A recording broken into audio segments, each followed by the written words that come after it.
دنیا کی ہر چیز کی کوئی نہ کوئی قیمت ہوتی ہے. وقت، جگہ اور مارکیٹ اس کی قیمت لگاتے ہیں، لیکن انسان دنیا کی وہ واحد چیز ہے جو اپنی قیمت خود لگاتا ہے، جو اپنی قیمت خود بناتا ہے.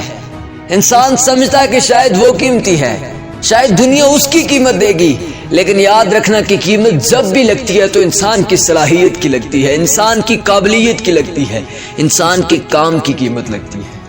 اگر آپ خود کو قابل بنا کر مارکیٹ میں نہیں لائیں گے تو آپ کی کوئی ویلیو نہیں ہے.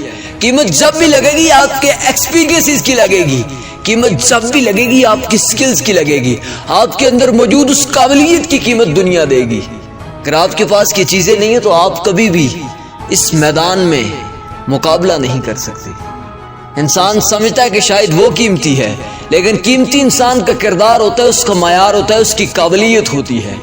ہاں ایک بات یاد رکھنا کہ شاید دنیا یہ سوچ رہی ہے کہ اس کے پاس سکلز ہوں گی، اس کے پاس ایکسپیرینسز ہوں گے تو وہ مارکیٹ میں آ کر چھا جائے گی، لیکن یاد رکھنا کہ جو سکلز اور ایکسپیرینسز کے ساتھ ساتھ کردار اور معیار کی چیزوں پر پورا اترتا ہے، دنیا اس کی قیمت دیتی ہے. اگر آپ کے پاس ایک سوچ، ایک نظریہ، ایک کردار، ایک اخلاق ہے تو پھر دنیا آپ کی قیمت دے گی، کیونکہ ایکسپیرینسز اور سکلز والے اس دنیا میں لاکھوں کروڑوں پھر رہے ہیں جن کے پاس کچھ بھی نہیں ہے.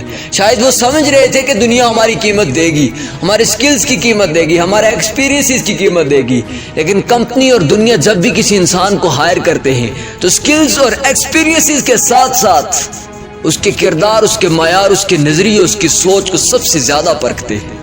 میں پچھلے دنوں ایک ویڈیو دیکھ رہا تھا، ایک ویڈیو کے اندر کچھ لڑکے کمپنی میں انٹرویو دینے جاتے ہیں. جب انٹرویو دینے جاتے ہیں تو اسی اسنا میں ایک لڑکا کہتا ہے یار تمہاری باری بعد میں ہے، تم اپنی ٹائی کچھ دیر کے لیے مجھے دو، میں اندر لگا کے چلا جاؤں، واپسی پر میں آ کر تمہیں دے دوں گا. لیکن کچھ لڑکے اسے نہ کر دیتے ہیں، انکار کر دیتے ہیں ٹائی دینے سے، لیکن ایک لڑکا اٹھتا ہے اسے ٹائی دے دیتا ہے.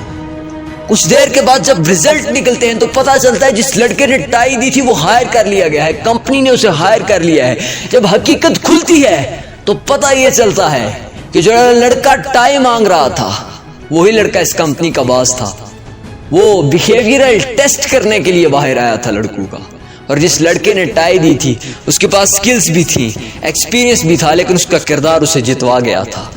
اس کا کردار اس کی سلیکشن کا سب سے بڑا سبب بن گیا تھا. باقی سب کے پاس سکلز تھی، ایکسپیرینسز تھے، ڈگریز تھی، لیکن ان کردار کی کمی کی وجہ سے وہ آج وہاں